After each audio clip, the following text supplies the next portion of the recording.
TOA community, what's up, everybody? Welcome back to the channel, Wednesdays with Robert. This is episode 4. Yeah, I think it's 4. Anyhow, we had quite the week last week, if you remember episode 3, in which we did a SWOT analysis of pickleball. If you missed that one, go back and check it out. If you're not a subscriber, please ring the bell. Subscribe, help us grow the channel. Share with any friends, family members, anybody, loved ones you think would benefit from seeing our stuff. Please share that around. Anyhow, last week we were in Las Vegas. I was in Las Vegas for 2.5 days by myself, and then the girls came down. I wanted to show you some of the pictures and such. I'm going to show you directly off my phone, but for some reason I couldn't get them to be featured onto the Prezi account, which is what I use here to bring these pictures up. I don't think they were saved as JPEGs. I don't know. I couldn't figure it out. Anyhow, I'll show you a couple of them, the girls and some of the people we got to spend some time with. You know, good conference, not great, good conference. There's some work to be had there, but two in particular presentations that I wanted to kind of review with you. One pertaining to lower back health, so we're going to kind of work through that for a couple of minutes, but the big one was eccentric training. That's what I wanted to show you. I had mentioned it in the new shirt, by the way. Shout out to Perch. And Sornex, I got a new shirt from Sornex too. There was a presentation, I don't know how to say Tim's last name, but it'll come up on the slides, and same with Richard Alm, who did the lower back presentation. I'll give shout outs to both of those guys. Great presentations, definitely the highlights from the event, for me anyhow, were these two presentations. I really dug it. But in the SWOT analysis for pickleball, we talked about change in direction and how eccentric training can really help a lot with that, with deceleration, change, and acceleration, direction change, you know, as you move. And how individuals with osteoporosis, osteopenia, sarcopenia, arthritis, any of the combos of any of that together can really benefit from additional stress being placed on the bones, stress being placed on the muscle, but via time under tension with the load. So you're not doing a bunch of repetitions that wear out the joint, but you are doing enough time under tension with the load where you get to reap the benefits from doing the lift.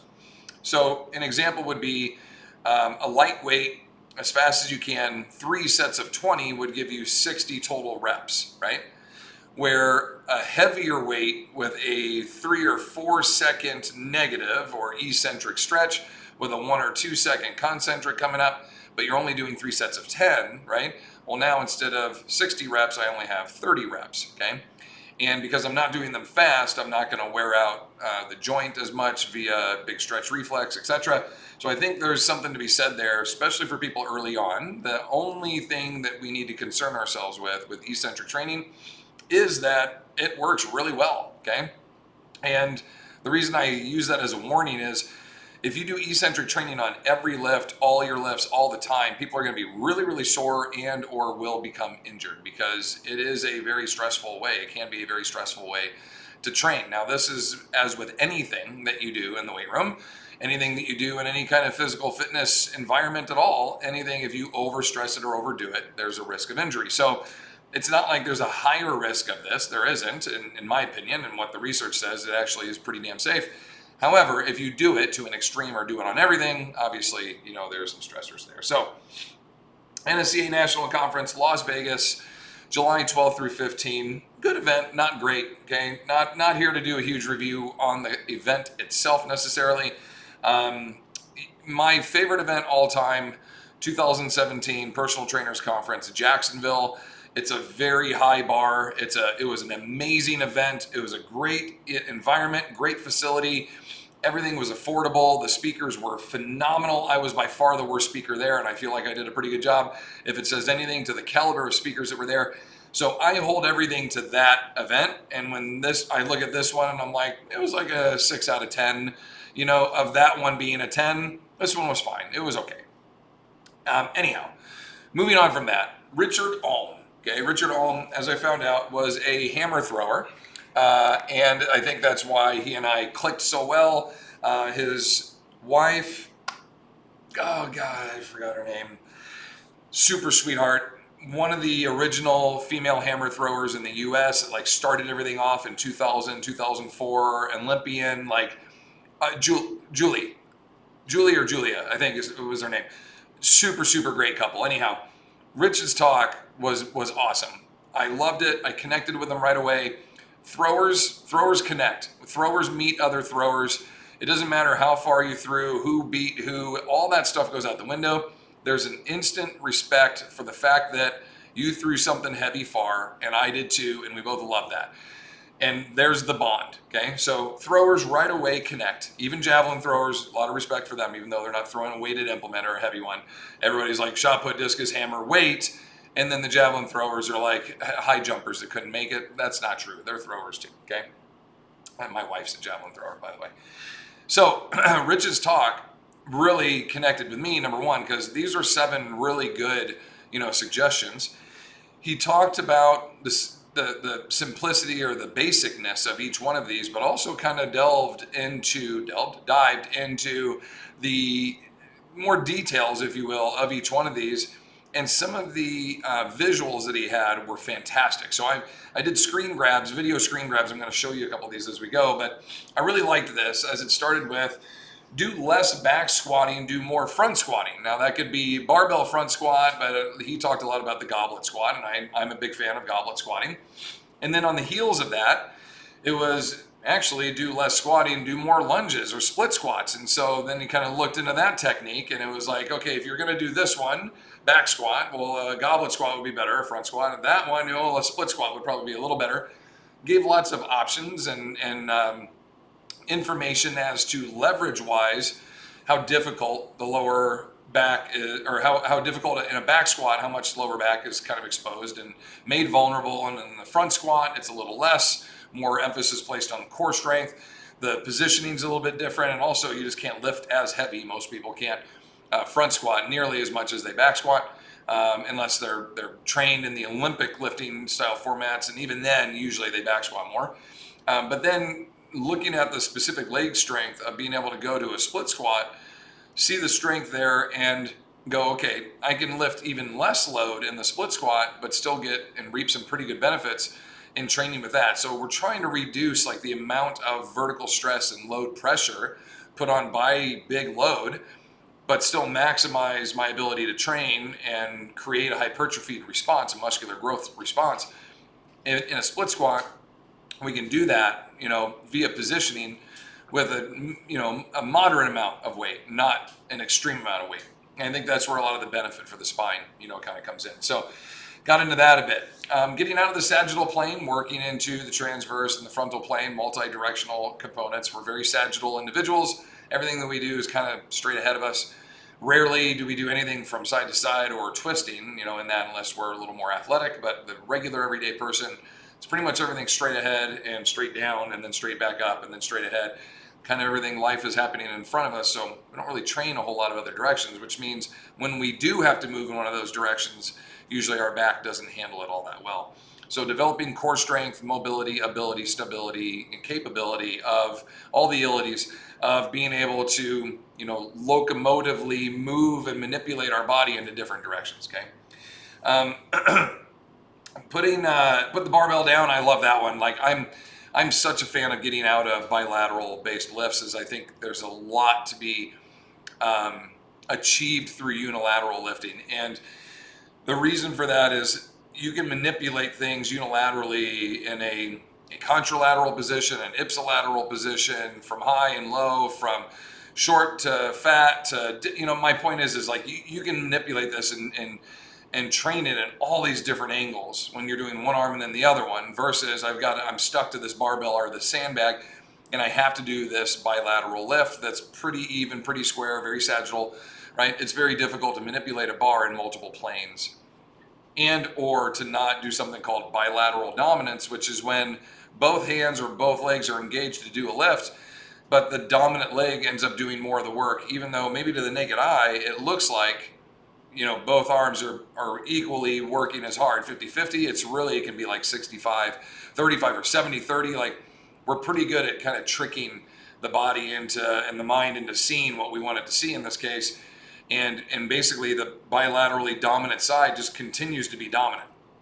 So when you're a unilateral lifter, both sides have to do independent work on their own, or else they're not going to progress. So if I have 100 pounds on a barbell, I can bench press 70 pounds of that weight on my right side and kind of manipulate it. But if I grab a 50 and bench it and a 50 in the other hand and bench it, I can't, my weaker arm is going to have to learn to catch up, is my point. And that's where unilateral lifting, one arm or one leg at a time, really is great benefit. Talked about proper bracing and setting the cylinder. I'll use a line from him, also from my guy, Evan Osar. Talks about that a lot, proper bracing mechanics and aligning your cylinder in the proper spot. I think that has a big component to do with this. And then shutting off the ECSS after training. Basically, that's the posterior chain. I'll give you the official terminology. It's on the last slide down here of what ECSS is. But it's a eccentric, centralized something system, stabilizing system, something like that. Basically, it just means all the muscles in the backside of the body. Got to shut them off, let them relax a little bit, because the posterior chain is on all the time. It's on right now. I'm just sitting, right? I'm standing, it's really on. I'm seated, it's on from the upper half from my pelvis up. The posterior chain is on a lot, so we got to give it a break on occasion, okay? All right, so check out some of these visuals as we go through this. I just thought this was so cool. Showcasing the neutral spine versus a flex spine, a vertebrae that's been smushed, that's starting to herniate, one that's fully herniated compared to a healthy one. He's talking about, like, it's not that the posterior chain isn't important. That's not what I'm saying. I'm saying it's important. There's just a proper way to train it. I just loved the visuals. I'm a visual learner, and I like when someone's like, oh, these discs were compressing from a posterior tilted position. And you're like, well, what exactly does that look like or feel like? And so if I can see some of these visuals, I feel like it helps, quite a bit. And I really liked that. These ones as well, when he went into all the different squat positions, looking at the levers, okay? The forward tilt of the lunge. I know I'm going through this a little quick. I'll play these back. And then he gives you all kinds of different variables for how to perform these split squats or lunges. And, you can load them from all these different positions, different mobility works, different mobility exercises. I think I may have skipped that one. Yeah, hip mobility work. And giving you different exercises and things to focus on there. I didn't want to, this was like 90 slides that he had. I didn't want to give away all of his stuff, but man, I really, really like this, especially this first part here, showing all of these different angles, the squat variations, the torso orientation, the spinal loading, where you put the bar from a high back squat to a low back squat to a high front squat position, how it changes your position in your torso, the stress on the lower back, etc., and the different angles of attack, things that you can, kind of work on here and there to change the stressor that you're placing on the lower back or reduce it entirely.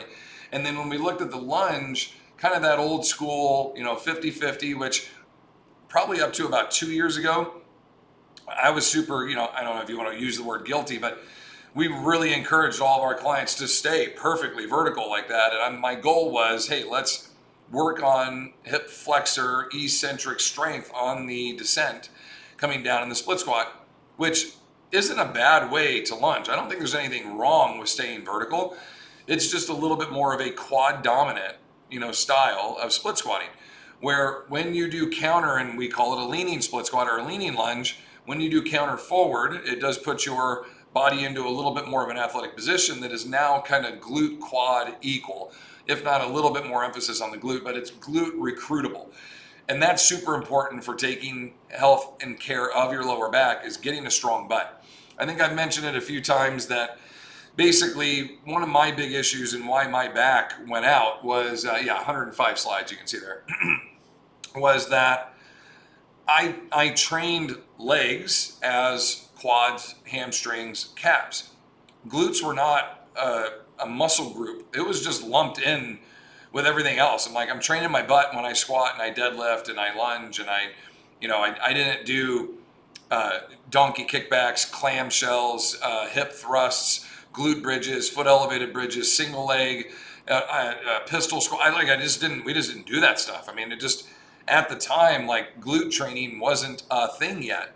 I know Brett, Contreras was doing research and he was developing it, but it wasn't what it is now, where we have dedicated days, or at least dedicated sections of a workout focused on glute strength, because it's that important of a muscle group, right? It's not just lumped in with when I do my quad and hamstring work, I'll also get some glutes. It's like a whole muscle group that we kind of forgot about. And at least us fellas did, especially athletes. Wasn't an area that was like, I got to go train glutes. You're doing legs. It was your lower half. So giving us some options and understanding that the glute training component is pretty damn important to help stabilize and secure the back that sits right above it. These lunge variations and a forward leaning step up as well really recruits a lot more glute right into exercises that we were kind of typically doing. So though it may, and I've heard arguments like that forward tilt position can expose your lower back. If you round over, yeah. But if you hinge into it, no, your back is vertical. Your back is straight. It's just no longer vertical. So here's vertical and straight. And then here is vertical. My back is still straight. I'm just into a hinged position. So I didn't round it over. I didn't expose it into anything. It's just not vertical anymore, but it's still straight, right? When your doctor says, don't lift with your back, what does that mean? Does that mean that you're supposed to stay stiff as a board, vertical, and squat up and down? Show me someone that can do that appropriately without squatting on their toes, completely trashing their knees. And how are you going to pick up a box off the ground with your back vertical? It's really hard, if not possible, okay? What they mean is don't round your back over to go pick up something, hinge and squat properly. And so that's part of this, is that's a proper hinged and squat mechanic. It's just keeping your back straight, not vertical, in that hinged angle of attack is super important, okay, as we progress our way through that. And then one more here was, we were looking through different mobilities and different ways to stretch the posterior chain. Okay, this was a really good example of that. Here you go. This is I want to make sure I had it right. Where is it? Man, I thought I had it right there. Maybe it was on the very beginning. What the ECSS is. I think it was the eccentric chain stabilizing system. Basically, it means the posterior. Well, I guess it's not defined up on there. He did it earlier in the talk. I should have had that. My apologies, everybody. I should have had that. I can look it up right when we get done here too. What ES? Oh, there it is. Extended and compression of the spine. Oh, that's not it. Damn. Anyhow, I'll find it for you, but I'm pretty sure that was it. Basically, it means all the erectors, the QL, the quadratus laborum, the glutes, the backside of the body. Learn to shut that off. Give it some breaks. The child's pose stretch, the camel cow. What else did he do in here? Cobra stretch. A couple others. Yeah, there's your round over, your traction stretch off of the squat rack, some of the dead bugs, etc. Were all really good ones. So great talk by Richard Ulm, ULM, Richard Ulm. Really, really great talk. He was fantastic. Check him out if you get a chance on Instagram. Check out some of his stuff. You saw the website there. Let me go back to that here. At the very bottom is a shout out to his website. I want to make sure I give everybody a chance to see that. Scroll back down there, buddy. And right there we go. Athlete-enhancement.com. Okay, that's his website. So check him out. Really, really good speaker. Okay, everybody got that? Athlete-enhancement.com. Okay, eccentric training. Okay, diving into this a little bit. Article by Jonathan Mike, Len Kravitz, Chad Kirksick. John and I are buddies. This is a great article. I want to kind of point to this along with a couple others, right, that talk about eccentric training specifically for older adults and that kind of dive into the idea of maybe a little bit of power performance built into the flywheels. We've had such great success with it in-house. It was very anecdotal, okay, meaning that I did it myself. I've had a flywheel for, 6 months, 6 months, somewhere right around in there. I've had great success with it. I freaking love it, okay? But I'm dealing with lower back issues, ruptured discs, hip replacements. Like, I've got some ailments. Now, you can use it for a performance device, of course, but I'm looking at it going, how can I continue to apply force to my lower half, my bones, my musculatures? I want to keep the quads and the thighs that I've built. I don't want to lose those as I age, but I'm not able to stack load on my frame anymore like I used to. Had to start searching for other options. Eccentric training by itself, as Jonathan's article will take you through, is basically time under tension training. Let's take a goblet squat, for example. You're holding a weight, and I'm going to come down 5, 4, 3, 2, 1, and come up for 1. That's a really basic setup of an eccentric rep, okay?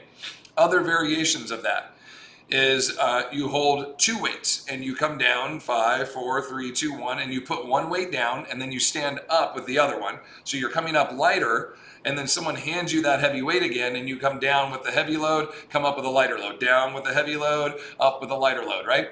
And they even have little devices that you can do this with, where, and this was what Tim Suchomel, Suchomel, Suchomel, awesome presenter, awesome dude. I was the first person in line to shake hands when he got done presenting. Asked him about eccentric training, specifically flywheels for aging populations. He lit up and he goes, I think it's a great thing as long as you're doing it load appropriate. What's so great about it is you can't overload them. And that is listed as one of the potential issues with flywheel training is, does it produce enough overload because it's momentum based and you're the one creating the momentum, which I think is super cool. Is that if I create a certain amount of momentum that gets spun into a wheel and then it tries to apply force back onto me, I should, as long as I'm, capable of bracing and preparing for that load, if I created it, I should be able to decelerate and re-accept it, right? So it's not like someone stronger than me threw weight to me and I had to go, well, I'm not strong enough to handle this and slow it down. I'm the one who threw it. And so now I'm the one that can catch it and receive it. And that's kind of the idea. Think of like a top, okay, as like back in the day, old kids, they had a top and they put a rope around it and they would pull the rope and throw the thing and it would spin, right? So imagine the rope is connected to the top. So when you throw it, it spins, but it ravels the rope back up, okay? And it would like rip that rope out of your hand because it had so much momentum. That's kind of the idea of a flywheel is if I pull it like a lawnmower, that lawnmower creates momentum and spins the wheel, but that wheel catches my tension and pulls back, okay? If I pull up 30 pounds, it's gonna pull back 30 pounds. It's not gonna, like a lawnmower, pull and then nothing, okay? These are designed to where when you pull the momentum, it spins back around the other side of the pulley and it starts to wheel it back in. And so if you pull 30, it's gonna pull back 30. And ideally, if I can create that momentum, I should be able to decelerate and stop that momentum. So really at no point are you going to overload someone as long as they are capable of controlling the momentum. Now, where the overload does come in is you start to put loaded wheels on there. So when I pull 30 pounds, but I've got a half a kilo wheel on there, it's not 30 pounds. Now it's like 40 or 50, if not more, and it's creating a bigger wheel and a bigger amount of rotation. Now there's torque production put in there, and it's gonna start pulling me back down just as heavy, 40, 50 pounds, as I created the initial inertia momentum to create that power going up. I don't mean to over talk anybody over anybody's head. My point is the heavier the wheel and the bigger the wheel, the greater the force that's gonna be created, okay? But again, if you're the one creating that force, you should be able to decelerate it. It's a momentous force that you have to learn to decelerate, accelerate, decelerate, accelerate. And so there's an emphasis on the deceleration under such stressful load that makes people's musculatures kick in greater than when you're just holding a weight and you stand up with it. Like the first one I said, and you come down nice and slow. There's nothing yanking you back down. You're just simply supporting the load of the weight that you have, selected. Okay, so there's definitely more momentum and redirection of load with these flywheels. So we have very small flywheels to start our clients with, so they're not overwhelmed or overindulged by this, meaning that you can pull so hard and your body's like, what the hell? And you get ripped off your feet because you are not ready for it. So there is a learning curve, okay? And that's why, I get it, not every gym is gonna have a flywheel, but we have benefited from this. That's the flywheel right there, by the way. The wheel would go right there around that little guy. Yep, it would go right around there. And then you could hook it up to a belt or a bar or whatever you want and create momentum, okay? So you see the benefits of this. High in hypertrophy, 4 pluses or 4 stars, 5 stars. High in strength, 5 stars. And high in power, 4 stars. pretty damn good across the board. I mean, other than variable resistance, you're pretty much right there as the highest one on the chart of how resistance training, methods, how effective these methods are. So the flywheel and eccentric training, flywheels are a version of eccentric training. I feel like it's the most efficient and time-effective way to get a great result quickly, because these other ones work really well, where I hand you a weight, you go down really slow, I take the weight, you come up, I hand it back to you. It just takes a ton of time, and you have to put a lot of load on them. So if I give you 10 pounds and we do what I just said 10 times, it took us, a minute to do that, a minute and a half to do that. Where on the flywheel, I can get that same 100 pounds done in like 10 seconds, right? I mean, you can create so much momentum, slow it down, create it, slow it down. It happens so fast that I'm getting those results. I'm getting that same amount of total volume moved, but way faster and with much more momentum, and I really have to eccentrically slow it down. There's a reason and a benefit for all of these. I just feel like this one in particular is going to give a great result pretty quickly. Now, if you look at a demographic of people that need a great result pretty quickly, who is it going to be? 70-year-old plus older adults. I mean, the ship is sailing. It's almost out of view. Like, we got to do this now. We got to get you strong now if we're going to have a chance of really, having a good production here for you. We got to do it now. Eccentric training is going to help a lot. But again, let's just be careful on how we're implementing it, okay? All right, so Tim showed all these different variables on here, talks about all these great different research articles, a couple of the ones that I had referenced just above. But looking at, hypertrophy, there was anabolic signaling, there was satellite cell activation, motor unit recruitment, et cetera, all the way across the board. Strength training, motor unit recruitment, activation of motor cortexes, high motor unit discharge rate. I don't know what that is, but some scientific shit that means it's really good. And then the power production. Look at that list of stuff all the way up the board. Pretty cool all the way across the board. It can get you bigger muscles if you want it, stronger muscles if you want it, and more dynamic muscles if you want it. It's just specific. How are you going to apply it to get each of those desired results? Now, everything, it's like, well, those are the perks. What are the negatives? So let's look at that. Advantages, okay? Increase in time under tension. And that's what we're talking about here, either momentum or heavy load or both, okay? Hypertrophy via damage. This is good damage, okay? This is good damage, meaning that you're putting so much load on the body that they have to slowly manage down, that it's taking the actin and the myosin heads of the muscle, both ends, and it's starting to tear them apart. And the next rep, tear it apart, next part, tear it apart, and then that rebuilds with more connectin sites.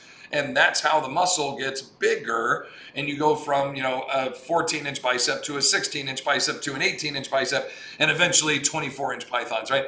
Like, that's the goal, is to tear the fibers in a good way so they get bigger, okay?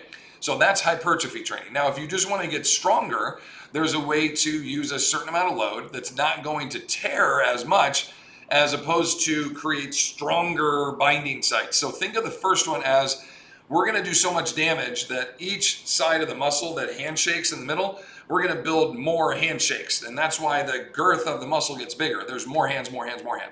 In this case, if we're just going to do a little lighter load, a little more time under tension, or momentous with the flywheel, whatever it is, just not as heavy, okay? Then you're going to still get an actin myosin activation, but instead of it being so heavy that it tears the fiber that has to grow back another hand, this is just going to tighten the handshake, right? It's going to create a stronger binding site. I'm making this very simple, but I want you to understand. There's a lot more sciencey, mitochondrial, blah, blah, blah, exchange of blah, blah, blah. Chapters 1, 2, and 3 in the textbooks, if you will, that go into all this happening, okay? But one is going to tear the muscle fiber to get bigger. The other one is going to strengthen the binding sites. And you'll probably have some muscle growth still, but simply get stronger. And then the other one is, how fast can I get that muscle fiber to engage and react? And that ideally would create an increase in power. So we could use the exact same piece of equipment, the exact same format and how we're going to do it, but simply change one thing, the variable of tempo, and that would have a different result across the board. If I squat return, that's a very power-based lift. I'm going to get more explosive. I'm not going to be able to move nearly as much load that fast, okay? So if I want to move more load, it's going to have to be a little slower and a little steadier. Now I get stronger binding sites. Now if I want to move even more load, it's going to have to be really, really slow, but it's going to tear a lot of fiber and do a lot of damage, good damage. So that's where I can get muscular growth, bigger, more beefy 3X, right? Or stronger, right? Where I'm postured and able to do whatever daily life activities ahead of me, or more dynamic and explosive. But I could literally do the exact same exercise. I'm just going to change some of the volume variables, load, tempo, reps, sets, etc. All the volumes that kind of go into that to help me select which one's most appropriate for whoever I'm training, whatever their training outcome will be, okay? But the eccentric component is going to help this happen or occur in a safer way and a faster way. Disadvantages. May not provide a eccentric overload. We talked about that, okay? Especially in the flywheel, etc. You're going to have to create a lot of load or a lot of momentum to get that true overload. So yeah, it'll help you get strong, but is it going to tear muscle fiber and make you bigger? Hypertrophy depends on how you're going to implement it. Increased fatigue. It definitely exhausts you. It makes you very tired, and it happens pretty quick. Try this. Try 5 sets of 10 rep squats where you have a 5-second negative on the way down and a 1 second on the way up. That's 6 seconds per rep. By 10 reps, that's a minute of work. Everybody follow me on that? So you're like, oh, it's just a minute. That 5-second negative, I'm going to guess by the 5th rep, you're going to be dropping in 3 seconds, if not 2. You're like, 5, 4, 3, 2, 1. 5, 4, 3, 2, 1. I mean, it starts going so fast because you're getting so tired. It's really hard. And you start with an 80-pound dumbbell. And by the time that I say, nope, go lighter, nope, go lighter, because you have to do the 5, 4, 3, 2, 1, up, right? You have to do it that slow. You've got a 25-pound dumbbell that you started with, because that's the only way you can do it correctly per the volume and tempo that I've asked for. The 80 was just way too heavy. See what I'm getting at? That's why this is a fairly safe way to lift. In most cases, you're going to use some lighter loads to do these tempos. Works really well, and there's great research specifically for older adults, okay? Bone density, muscular engagement, improved posture, improved performance, sports performance, power output, etc. Okay? Limited transfer of concentric power output due to the lack of storage elasticity energy during the eccentric phase, meaning the stretch reflex, the catapult slingshot action, you may not get a super dynamic concentric explosion out of this when you're doing these time under tensions.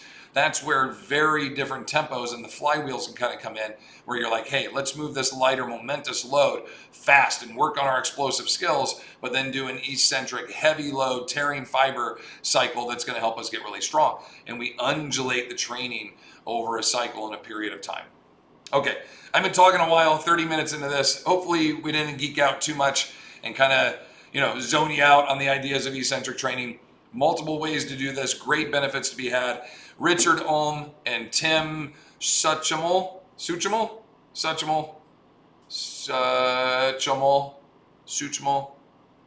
I don't know. Tim, if you watch this, I'm sure you won't. I don't think you even know who I am. It was awesome, man. Great talks, both of you. You crushed it. I really enjoyed it. Such actionable things that I could use specifically right here in-house. Gives me a great example of how I don't need to look at a title necessarily and say, oh, this talk is good for me or bad for me. It was go to the event, go to these presenters, these topics seem interesting, and then how can the content being presented to me be relatable to my demographic of working with older pops? I found both of these extremely relatable. It was awesome. Okay, as promised, last moment here, I want to show you just a couple of pictures. Again, I'm going to do it the old-fashioned way of showing you my actual phone, but a couple of pictures here of some of the folks that we got to hang out with. Here's one right after Ian found out he was president. I was the first person he saw, and so that's his first selfie as president right there. So that was awesome. Ian Jeffries, El Presidente. Here are the kids and myself all dressed up. Focus for me. All dressed up for our social that night. Probably one of 2 times every year that you're going to see me in a jacket. Girls were in their matching outfits. They wanted to do that, which was even cooler.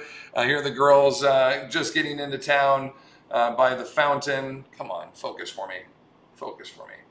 There they are. Okay, just getting into town. They're matching tank tops. They were so cute. Again, the girls request to do that. It's so cool. My guy, Lauren Landau, head strength coach of the Denver Broncos the last 5-6 years. Awesome dude. We got a workout in together. That was really cool. And as always, my buddy Carissa Gump, Olympian, 2008 Olympic year in Athens. She was there representing the ladies to get her Olympic lift on. Every year we take a selfie at the social together. We also got a selfie in the weight room together earlier that morning. We had a good workout. She and I did a little arm circuit together. It was really fun. We had a very good time. My friend Jenna, personal trainer out in, I think she's in Arizona now, she said. Give me a little focus on Jenna there. Jenna and I have an annual photo that we take together there as well. So we just had such a good time. And then our family goofball photo. Where's our goofball photo? Here we go. Always do a goofy one for the wall. Come on. For the wall at home. Focus. One more try. Focus. There we go. Goofy photo for the wall at home. Everybody can see that. So we had a great time. Always fun to get out of the gym and get out and see our friends. Michael, COO of the NSCA, with my girls. They had such a good time. They brought him some chocolate. They had such a good time with him. And then our friend Sarah Wing, the Swing. Sarah and I go way back, got our families together, went out to lunch with her and Brian and her 2 kids who are now living in Vegas. So we had a great time. It was a good event. Not a great event, but a good event. Looking to build on that hopefully for next year. This is my last year on the board for the first of 3 years in this term, and I do want to run again for the board, and I am going to do that hopefully back to back, so I will run again at the end of this coming year. So this time next year, hopefully, with everyone's blessing, if people like what I've been doing and such, we'll hope to have 3 more years. That very cool, and again, I know this is a long video, but very cool is that President Ian has a year right now with Brent Alvar, who's our current president and awesome. The 2 of them are going to get to work hand in hand here for the next year as Brent passes the torch on to Ian, which will be the end of my first 3-year term. Now, fingers crossed, and per the the membership of the NSCA, if they vote me back, I will get to serve 3 more years with Ian all the way through, and I would have 3 years with Brent and 3 years with Ian and 1 year with both of them together. I think that would be a pretty badass 6-year, 2-term experience of being on the board of directors with the NSCA, getting to serve with 2 exceptionally awesome presidents. That would be an honor. So I'm hoping that kind of works out here in the future. If not, whoever gets in there, I'm sure they'll do a great job, and we'll try it again in a couple of years. But I look forward to the opportunity. We want to make the Personal Trainers Conference virtual, a affordable and awesome event.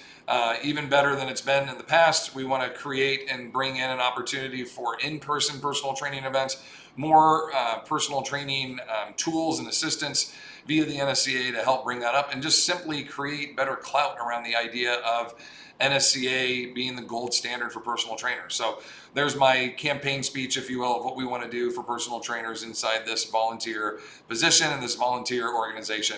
I love the NSCA family. I love that strength is what binds us all together. It doesn't really matter if you're a strength coach or a personal trainer. We're all improving the people in front of us, giving our time and efforts into helping others. I think that's all that matters. So let's keep that in mind moving forward. Much love to everybody out there. I hope you enjoyed this video. Comments, questions, hit me up down below. If not, we will see you in the next one. And until then, continue to fight your good fight against sarcopenia. Peace.